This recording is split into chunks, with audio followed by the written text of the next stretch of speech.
안녕하세요. 경제학 카페에 오신 여러분들을 환영합니다. 네, 오늘은 제2강 합리적 선택의 원리에 대해서 여러분과 함께 생각해 보도록 하겠습니다. 합리적 선택이라는 게 무엇일까요? 참 말이 어렵죠? 네, 이 합리적 선택이라는 거, 우리 일상생활에 살아가면서 얼마나 합리적 선택을 해야 되느냐 말아야 되느냐 하는 문제에 부딪히지 않습니까? 예를 들어가지고 요즘 한창 언론에서 떠드는 집을 사야 될까 말아야 될까. 예. 많은 분들이 아파트를 사야 되는지 말아야 되는지 고민을 하시죠. 이자율은 사상 최저치로 금리가 1.75%로 인하됐고 시중에 돈은 넘쳐난다. 인플레이션은 서서히 발생하고 이런 시점에서 집값은 안 오를 것 같은데 그래도 사야 되나 말아야 되나. 전세값은 천정부지로 올라가고 미친 전세값이라고 하는데 결국 아파트를 살까 말까 구매에 대한 의사결정이죠. 그것을 어떻게 잘 하느냐 이걸 합리적 선택이라고 그러죠. 이 합리적 선택을 잘 하느냐 못 하느냐가 여러분 인생이 천국으로 갈 것이냐 지옥으로 갈 것이냐 하는 어떤 그 결정을 지어지게 됩니다. 자, 그러면 경제학에서는 이 합리적 선택이 어떻게 이루어진다고 설명을 할까요? 한번 그 경제학에서의 합리적 선택의 원리에 대한 세계로 한번 따라가 보도록 하겠습니다. 자, 합리적 선택이 무엇인지를 얘기하기 전에요. 합리적 선택과 관련된 우선 우리가 이 선택의 문제에 직면하는 것은 소비 아니면 생산이거든요. 소비는 곧 구매입니다. 구매해서 뭔가를 소비하죠. 공짜도 소비할 수 있는데요. 공짜에서 이렇게 합리적 선택이 고민을 하지 않습니다. 왜냐하면 구매에 따른 비용이 안 들기 때문에요. 결국 뭔가를 돈을 지불하고 빵이든 집이든 아니면 교육이든 이런 거를 서비스든 이런 거를 구매해가지고 소비를 해서 내가 어떤 만족감을 느껴야 되죠. 만족감.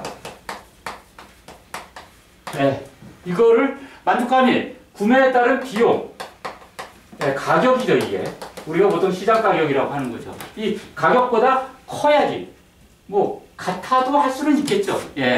최소한 같거나 클 때 할 수 있다고 보는 거죠. 근데 이 구매에 따른 비용은 시장에서 아파트 가격 3억이다 10억이다 이렇게 딱 나와 있기 때문에 명확하죠. 객관적으로 드러난 수치가 있죠. 그런데 만족감 내가 이거 사서 아파트 샀다고 해서 만족감 얼마냐? 나중에 되팔아가지고 되돌릴 수 있는 환원할 수 있는 그런 돈을 가지고도 할 수 있는데요. 예를 들어서 빵을 하나 샀다. 식빵을 하나 2,500원 주고 샀어요. 근데 만족감이 내가 2,500원 이상의 만족감을 얻었느냐 안 얻었느냐 참 알기 어렵습니다. 주관적인 거죠. 상당 부분. 이걸 만족감은 이제 경제학에서는 유틸리티라고 합니다. 효용이라는 말을 붙이죠. 효용. 아주. 이 만족감이 구매 비용보다 더 클 때, 이때 소비를 결정하는 거. 이것은 합리적 선택이다 이렇게 봅니다. 그럼 생산도 마찬가지죠. 생산은 이제 기업들이 하죠. 기업은 뭔가 물건을 만들면은 비용이 듭니다. 역시. 생산 비용이라고 그러죠. 생산 비용에는 크게 이제 고정 비용하고 그다음에 가변 비용으로 나눕니다.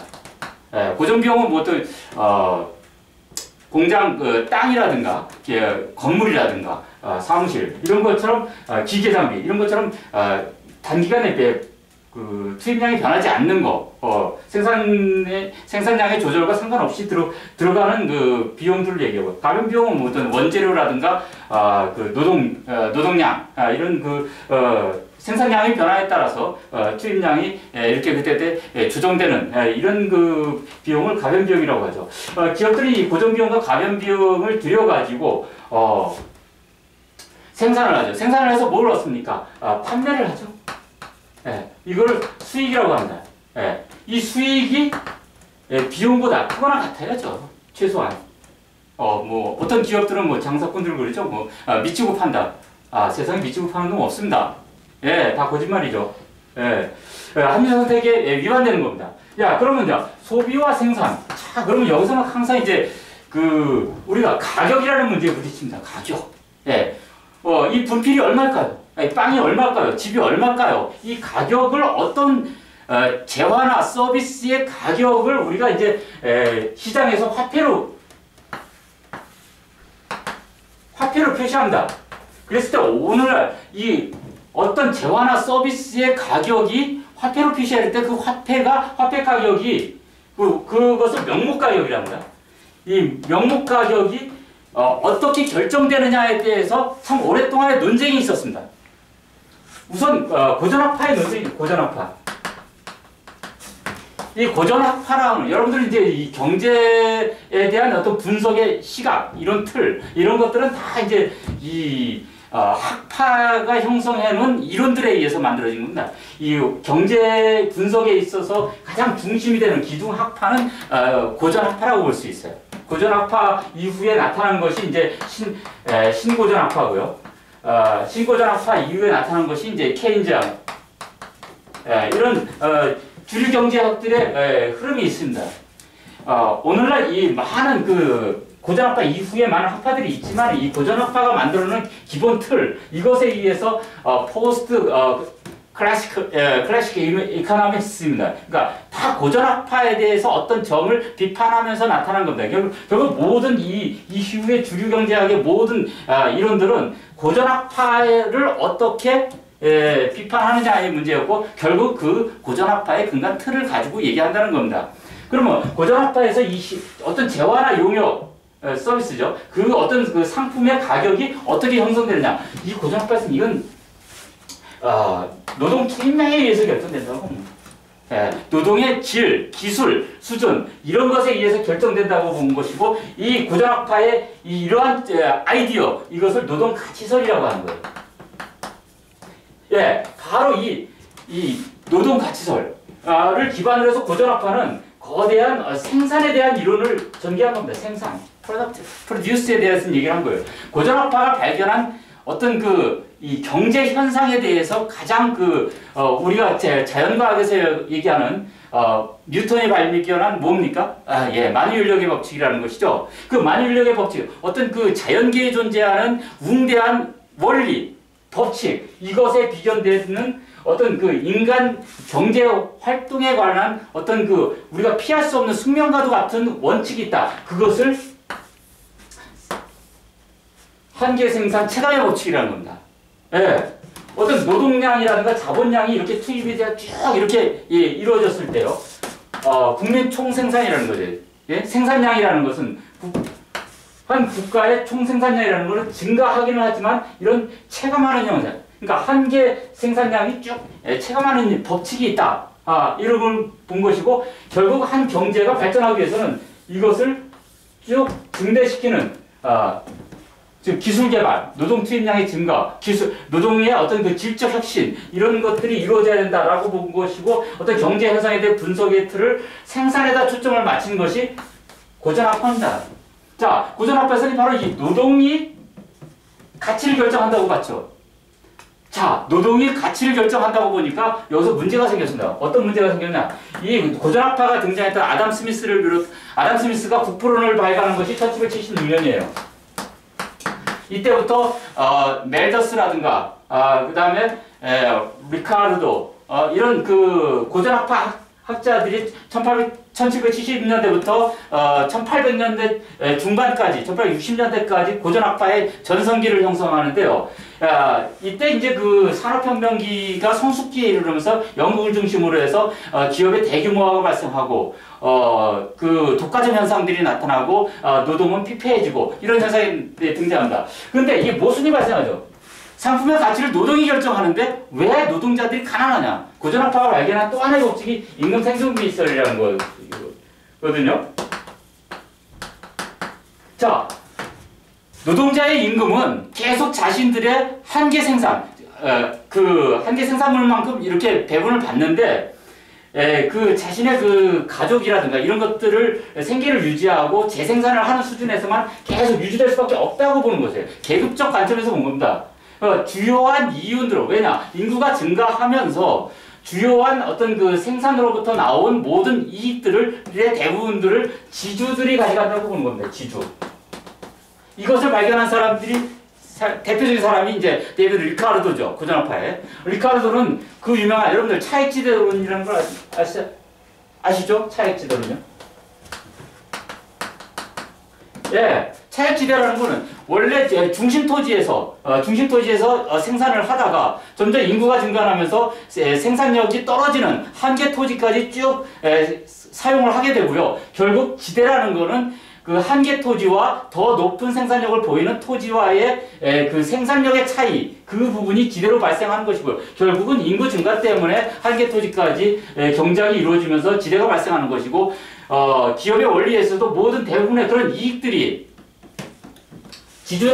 지주계급이라든가 이런 쪽으로 다 이익이 흘러가고, 노동자들은 생존비 수준의 임금만 지급받는다. 그러므로 자본주의 경제의 미래는 암담하다. 음울한 얘기를 했던 것이 이 고전학파, 멜더스라든가 리카르도를 비롯한 이런 고전학파들의 얘기죠. 바로 이 노동가치설을 기반으로 해서 등장한 사람이 칼 막스죠.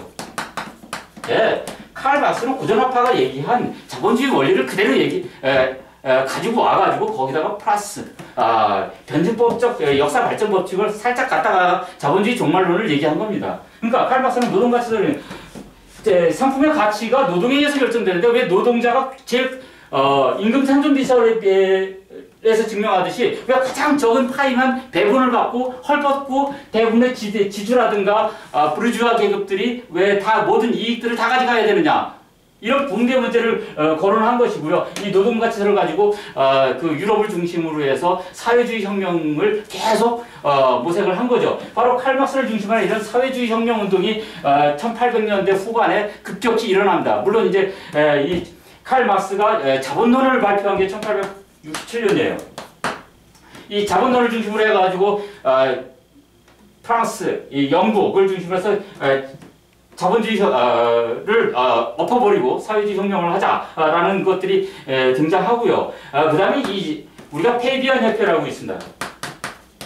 페이비안 협회라는 것이 1800년대 후반에 이 사회민주주의라고 하죠, 우리가. 사회민주주의 세력이죠. 이것은 자본주의를 완전히 뒤집어 엎을 게 아니라 자유민주주의 체제를 어느 정도 유지하면서 그 사회주의적 요소를 플러스 해가지고 자본주의의 모순점들을 극복하자라는 것이 사회민주주의의 이데올로기였고요. 그것을 추진하는 중심 세력들이 페이비안 협회라는 걸로 결성이 됩니다. 이것처럼 유럽은 1800년대 후반에 칼 막스의 사회주의 혁명 운동하고 그 다음에 사회민주주의 페이비안 협회를 중심으로 한 사회민주주의 운동이 격하게 자본주의 체제를 위협을 하는 계기가 됩니다. 그런 흐름이 일어납니다. 이러면서 고전학파가 결국은 얘네들의 씨앗을 뿌려넣어 준 거죠. 원상이 된 겁니다. 이것에 대해서 자본주의의 위기감을 가지고서 등장한 것이 신고전학파입니다. 신고전학파들이 얘기해요. 그러면 상품의 가치를 결정하는 것은 노동이 아니라고 보는 거예요. 이 분필이라든가 이 칠판이라든가 여러분들이 먹는 빵, 집, 이것은 노동이 얼만큼 투입됐기 때문에 가격이 결정되는 것이 아니라 사람이 얼마나 그것을 가치를 느끼느냐, 주관적 만족감이죠. 거기서다 얼마나 사용할 사람들이 그것을 얼마나 만족감을 느끼느냐에 의해서 가치가 결정되는 것이지 생산에 의해서 가치가 결정되는 것이 아니다라는 것을 발견한 사람들이 이 신고전학파입니다. 이 신고전학파의 대표적인 사람이 이제 꾸르노라는 사람이 있고요. 꾸르노는 그 유명한 여러분들 요즘 결국 기업에 있어서 이윤국대의 원칙이 뭡니까? MR=MC죠. 한계 수입이 한계 비용과 일치하는 점에서 기업은 생산량을 결정해야 된다는 것이 MR=MC의 원칙입니다. 이윤국대 원리죠. 이것을 발견한 사람이 1800년 초반에 꾸르노라는 프랑스 경제학자예요. 이것을 계기로 해서 이제 한계에 대한 논리가 급격히 발전하게 되고요. 그 이후에 제버스가 한계 효용의 원리에 대해서 발표하고 그 다음에 왈라스 이런 등등의 학자들이 한계 효용에 대한 논의를 쭉 합니다. 이것을 집대성한 학자가 이제 알프레드 마샬이에요. 여러분들 그 경제학 책에서 흔히 나오는 그 마샬의 그 유명한 말이 있죠. 머리는 차갑게, 가슴은 뜨겁게. 예, 그렇습니다. 예, 이 알프레드 마샬은 이제 그 케임브리지 대학의 교수였고요. 이 케임브리지 대학을 중심으로 해가지고, 이 한계주의 혁명, 마지널리스트 레볼루션을 완성한 그런 그 학자입니다. 결국 이 신고전환파의 마지널리스트 혁명은 이 한계의 논리에 의해서, 즉 어떤 상품의 가치라는 것은 사용자가, 소비자가 느끼는 만족감, 주관적인 만족감의 화폐 가치에 의해서 상품의 가치는 결정되는 것이고, 즉 효용에 의해서 상품의 가치는 결정되는 것이지 생산비에 의해서 결정되는 것이 아니다 라는 논리로 해가지고 이 칼 막스를 중심으로 해서 사회민주주의 운동, 공산주의 혁명운동 이런 것으로부터 자본주의의 위기를 구해내고자 했던 이 학파의 패러다임이라고 볼 수 있겠습니다. 자, 여기서 그러면 이제 우리는 소비와 생산에 있어서 결국은 만족감이 비용보다 커야 되고 수익이 비용보다 커야지 그것은 소비와 생산에 있어서 바람직한 선택 행위가 된다라고 했습니다. 그런데 우리가 여기서 경제 원리에서 이 비용이라고 할 때요, 우리가 일상생활에서 얘기하는 비용하고 상당히 다릅니다. 이 경제학에서 얘기하는 비용이라는 것은 기회비용을 얘기하는 거예요. 예, 보통 우리가 무엇을 어떤 그 생산 행위를 하기 위해서는 아니면 소비 행위를 할 때 거기에 들어가는 직접적인 비용들이 있죠. 예, 우리가 영화관을 가서 2시간 동안 영화관을 가서 영화를 봅니다. 그러면 영화 티켓 비용이 10,000원이에요. 그러면 직접 들어간 비용은 10,000원이죠. 그러면은 이 소비 행위에 따른 영화 소비 행위에 따른 비용은 10,000원이다. 이렇게 보는 것이 아닙니다. 경제학에서는요. 내가 2시간 동안 딴 데 가서 아르바이트를 하면은 20,000원을 벌 수 있다. 시간당 10,000원씩. 상당히 고가죠. 고임금입니다. 20,000원을 벌 수 있다. 그러면은 내 비용은 그 영화 티켓비 10,000원이 아니라 20,000원이 되는 겁니다. 예, 기회비용으로 보는 거죠. 이처럼 기회비용은 우리가 명시적으로 지불한 비용, 화폐 비용 이것 위에 그 묵시적으로 들어갔다는 비용, 이것을 포함한 개념이고요. 한번 예를 들어가지고 기회비용의 개념을 보도록 하겠습니다.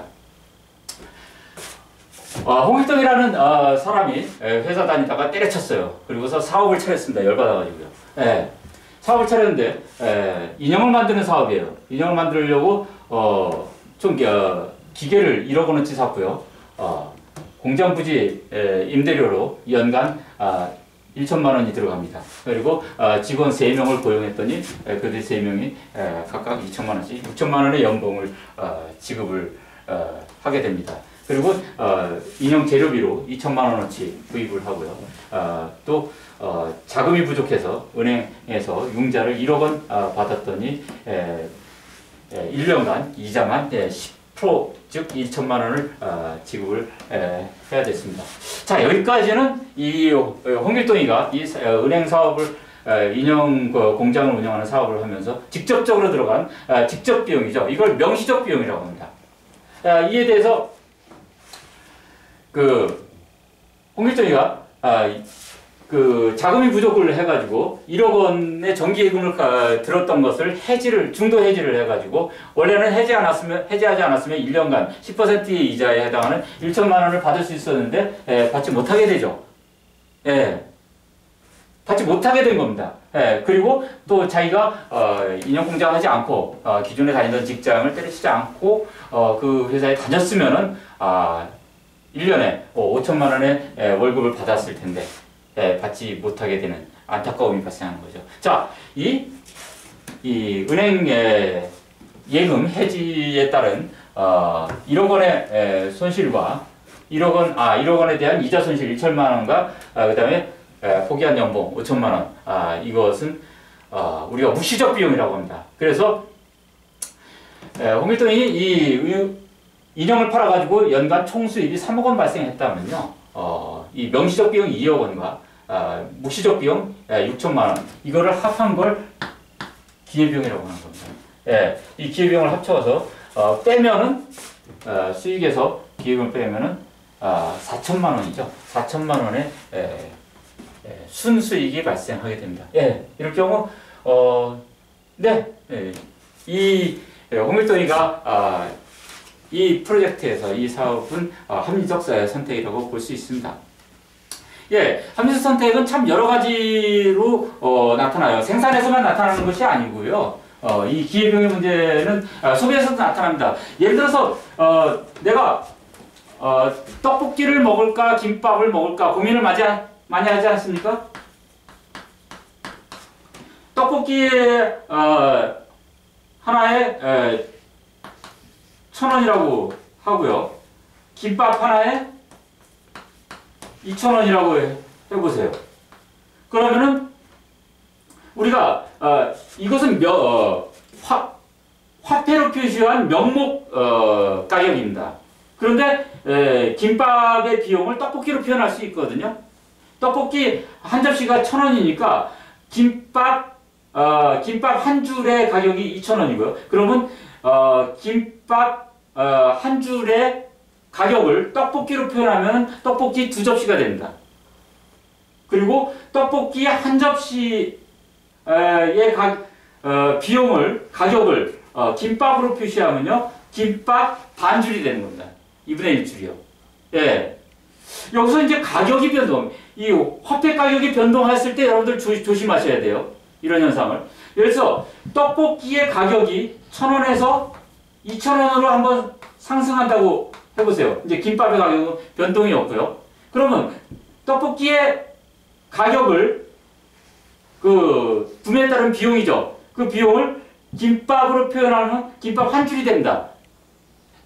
이해하시겠어요? 그러면 기존의 1,000원일 때의 떡볶이의 비용을 김밥으로 표현하면은 김밥 반 줄이거든요. 그런데 김밥 한 줄이 됐죠. 가격이 상승한다. 화폐 가격이 상승한다라는 거는 이 어떤 특정한 재화만 화폐 가격이 상승한다라는 거는 결국 상대적으로 표현한 다른 재화로 표현한 가격, 즉 기회비용은 증가한다라는 것을 의미하는 겁니다. 예, 이해하시겠습니까? 그리고 떡볶이의 가격만 상승하고 그러면요, 김밥 한 줄의 기회비용을 떡볶이로 표현했을 때 떡볶이 기존에 2분의 1 접시였는데 반 접시였는데 이번에는 한 접시가 되어버리죠. 기회비용이 증가하는 거죠. 예, 이처럼 어떤 재화나 서비스의 그런 명목 가격이, 즉 화폐 가격이 변동이 되면은 기회비용도 변동됩니다. 그러나 여러분들 조심하셔야 돼요. 내가 돈을 4,000원을 가지고 있는데 총 재산이 내가 4,000원인데 4,000원일 때는 떡볶이 두 줄 하고, 내가 기존에 떡볶이 2줄 하고 김밥 한 줄, 떡볶이 한 접시하고 2접시하고 김밥 한 줄을 이렇게 사 먹을 수 있었죠. 그런데 내가 소득이 4,000원에서 8,000원으로 증가했어요. 소득은 증가하고 이 재화의 어떤 가격이 변동이 없을 때는 기회비용은 그대로입니다. 예, 소득과 무관한 문제죠. 여러분들 합리적 선택은 결국은 기회비용의 문제고요. 기회비용과 만족감이나 수익 이런 것들을 비교를 해가지고 결정하는 문제가 되겠습니다. 그래서 이 기회비용을 어떻게 측정하느냐 하는 문제가 상당히 어려운 문제입니다. 그래서 이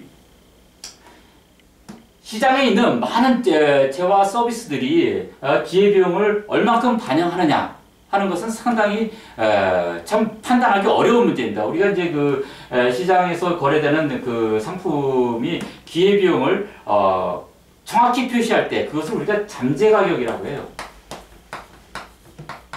예, 이 잠재가격이라는 건 이제 섀도우 프라이스 라는 거거든요. 그림자 가격 뭐 이렇게도 말을 하는데요. 예, 얼마나 이 기회비용을 정확히 표시하느냐 하는 것은 사실 상당히 판단하기 어렵지만은 결국 인간이 인위적으로 어떤 정부라든가 어떤 기구에 의해서 강제적으로 중앙집권적으로 이렇게 이것은 뭐 100원이야, 어떤 이 칠판은 10만 원이야, 이런 식으로 해서 어떤 중앙집권적으로 결정하는 가격보다는 시장의 가격 기구에서 자동 조절이 돼가지고 균형 가격으로 형성된 그 가격이 이 기회비용을 가장 근사치로 반영하는 가격이 된다라는 것이 이 경제 분석의 기본 원리입니다. 그것을 보여주는 원리가 이제 그 생산 가능 곡선이에요. 그래서 우리는 결국은 이제 합리적 선택의 가장 원리는 결국은 그 어떤 소비와 생산으로부터 얻을 수 있는 그런 그 만족감, 이익하고요, 비용, 즉 기회비용과의 비교의 문제고, 우리는 그 비용을 정확히 측정하고 비교하는 그런 문제로 초점을 맞춰야 된다라는 것이고요. 그래서 다음 시간에는 생산 가능 곡선에 대한 분석을 해보도록 하겠습니다. 자, 오늘 제2강 합리적 선택의 원리에 대해서 여러분과 함께 살펴봤습니다. 자, 즐거우셨나요? 예, 감사합니다. 다음 시간에 또 뵙도록 하겠습니다. 감사합니다.